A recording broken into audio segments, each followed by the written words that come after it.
Tov, good morning. Today is April 30th, and it's Lag Baomer, the 33rd day of the Omer. What is it that we commemorate on this day of Lag Baomer? One of the most central components that we recall is that the Talmidim, the students of Rabbi Akiva, stopped perishing on this day. Either it was a break or it was a complete cessation of their passing. What are we talking about? This is what the Gemara says in Yevamot. Yes. This is we do the full section. Rabbi Akiva Omer Lamad Torah b'yalduto, Yilmod Torah b'ziknuto. If you study Torah in your youth, you should also study Torah in your older years, interpreting the verse in Kohelet. And that's going to be both about your learning, but also about your teaching. Hayulo Talmidim b'yalduto. That's what it goes on to say. If you had students in your younger years, Yulo Talmidim b'ziknuto, you should have students in your older years. Etc. And so now what's the context? Amru. It was said, they said, Shneim asar elef zugim talmidim hayu Rabbi Akiva migvat ad Anitpras. Rabbi Akiva had an awesome, enormous amount of students. 12,000 pairs of students were his, from Gvat to Anitpras. I don't know where these cities are. I should have looked that up, I guess. I don't know where to find exactly where these cities, that interesting named, at least Anitpras would apparently be a Roman city. He had students all over the place, all up, and they're all in the Galillee, somewhere they're spread across the Galillee. V'kulan metu beperek echad, and they all died in one period of time, which is associated, we're told, with this period from Pesach to Shavuot. Why did they all die? This massive amount of students, why did they all die? Shelo nagu kavod zeh lazeh, and because they didn't treat each other with respect. We'll pause there for a moment and ask for some analysis. How is it that this came to be? How could it be that Rabbi Akiva's students didn't treat each other with respect? And there are different approaches as to how we might understand this, but the core question really is, Rabbi Akiva, who says, V'ahavta l'recha kamocha seklal gadol b'Torah, love your neighbor as yourself. That is the most essential core principle of the Torah. How could his students not know that? There are those who argue that it's part of the second phase of his story, which we will continue in a moment, and it's not really what he taught in his earlier years. But one doesn't need to go there. One doesn't need to go there. And I heard really it's such an incisive explanation by Rabbi Moshe Lichtenstein, one of the Rosh Yeshiva at Har Etzion, where he says, look, the issue is primarily that Rabbi Akiva has 24,000 students or 12,000 pairs of students. Where is it possible that a person has so many students? What kind of yeshiva could hold them? And the answer is he didn't have a yeshiva. He might have a network of yeshivot. That could be. Is it simply describing over the course of time, over the years? Maybe. I mean, he didn't start his own learning until he was 40. Or are we describing a man who has a great capacity of leadership, spiritual leadership, and he has followers?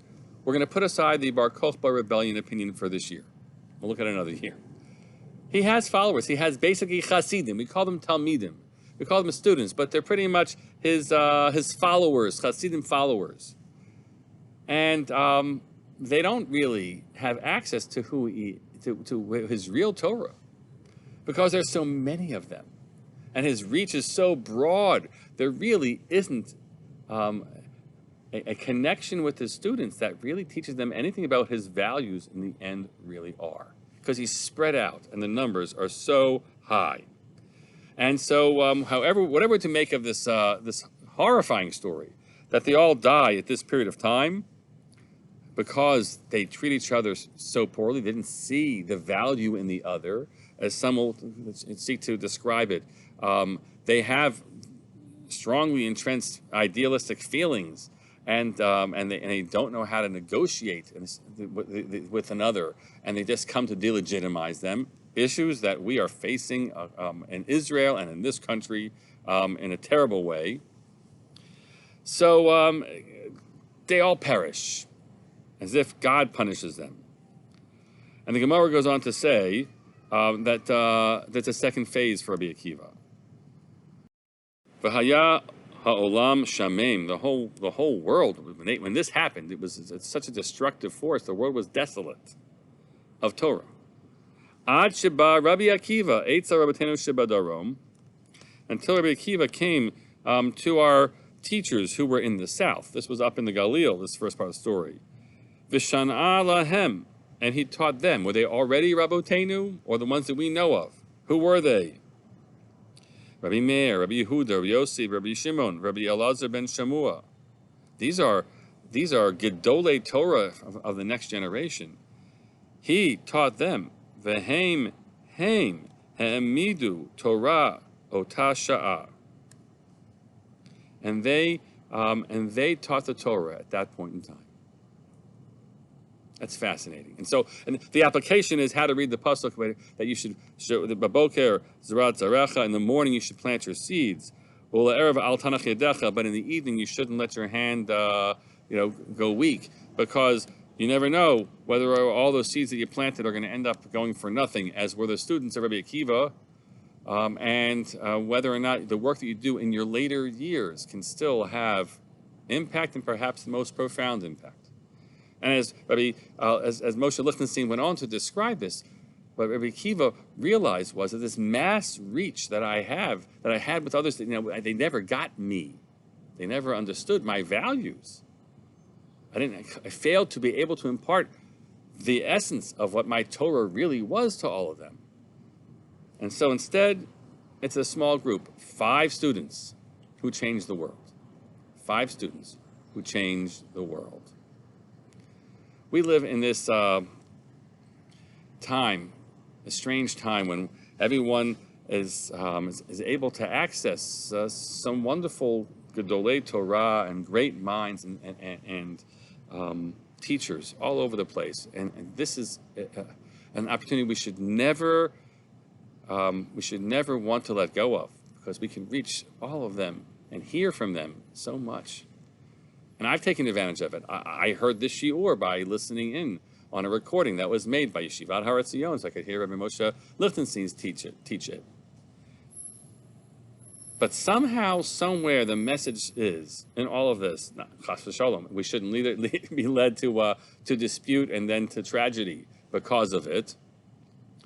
But the recognition is there that nothing can replace the personal connection and interaction that happens between rabbi and student, one individual and another.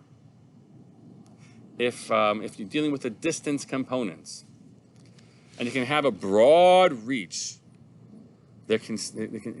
so much can be accomplished, and so much can in the end be undermined. You can start a movement, but no one's going to really know each other along the way, and you can have a situation where lo nagu kavod zeh bazeh. All that's part of the fear. And on the other hand, a community that functions outside of the realm of the broad reach, but in the interpersonal world, where everyone really knows each other, and you have a chance to comprehend not just the words that someone is saying, but the person that's there in front of you. You can be noheg kavod one another. That's what lasts. The first can leave a world which is desolate, and the second is a world that is awesome, that flourishes, and that grows and grows and grows. We should appreciate what community means. And my friends, for those of us who've been emerging and stepping out of our worlds, hopefully we're getting vaccinated. It's time to step back into to that interrelatedness that we all have, that I have with you and you with me and you have with one another. That's the Lag Baomer message. Rabbi Akiva has a do-over time. He can do right. He can start the next phase of his life, and next phase of his Torah and his teaching. We get to start afresh too, and to appreciate all that the human interaction really offers us. I hope to see you soon in shul, in person, safely, and I hope that we can grow those relationships, I to you, you to me, and all of us to one another, to really change our world for the better. Have a Shabbat Shalom.